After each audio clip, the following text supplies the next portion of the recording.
Good morning. आप सभी कैसे हैं? और मैं आपकी ट्यूटर खुशबू खलको हूँ और आज हम पढ़ने वाले हैं सेल बायोलॉजी, जिसके अंदर हम पढ़ेंगे सेल वॉल के बारे में। ओके। अब हम सेल वॉल को देख नहीं पाते हैं। यहाँ पे स्ट्रक्चर दिया गया है। ये एक किसी लीफ का स्ट्रक्चर है जिसमें क्लियरली हमें दिख रहा है, विजिबल हो रहा है कि सेल एक दूसरे से कनेक्टेड होते हैं। एक सेल नहीं, दो बहुत सारे सेल एक दूसरे से जुड़े हुए होते हैं और सेल कम्युनिकेशन होता है। इस प्रकार हम देखने पाते हैं कि प्लांट सेल और एनिमल सेल में मेजर डिफरेंस सेल वॉल का होता है। और सेल वॉल प्लाज्मा मेम्ब्रेन की ऊपरी परत होती है, वो सेल वॉल होती है। और दूसरे सेल से कनेक्ट करने वाला जो सेल होता है वो सेल वॉल ही होता है। और सेल वॉल हमें एक तरीके से प्लांट सेल को प्रोवाइड करती है tensile strength, protection against mechanical and osmotic pressure और टर्गर प्रेशर को भी डेवलप करती है। सेल वॉल बना होता है सेलुलोज से, लिपिड से, ग्लूकोज मॉलिक्यूल से और बहुत सारे माइक्रोफाइबर से। तो इस प्रकार हम इस डायग्राम में देखने पाते हैं कि glycoprotein, protein, oligosaccharide, glycoprotein, phospholipid, cholesterol, ये सभी एक तरीके से मेम्ब्रेन का पार्ट होता है।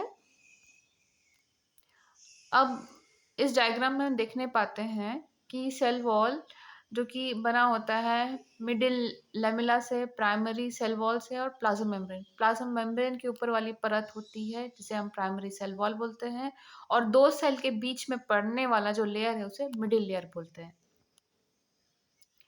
फ्लूइड मोज़ेक मॉडल को 1972 में जोनाथन सिंगर और ग्राथ निकोल ने प्रपोज किया था।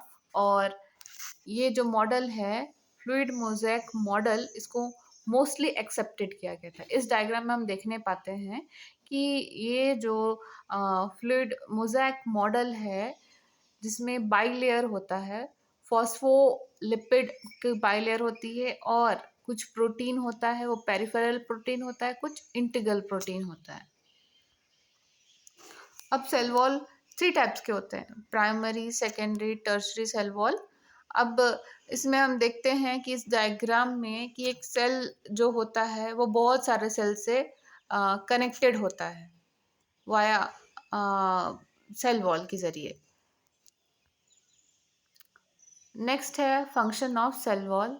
सेल वॉल के बहुत सारे फंक्शन हैं जिसमें एक तरीके से वो सेल वॉल है प्लांट को मैकेनिकल स्ट्रेंथ प्रोवाइड करता है, to provide protection, to provide osmotic stress और turgor pressure, to provide selective permeability, to provide external boundary of cell, to regulate the molecular traffic across the boundary।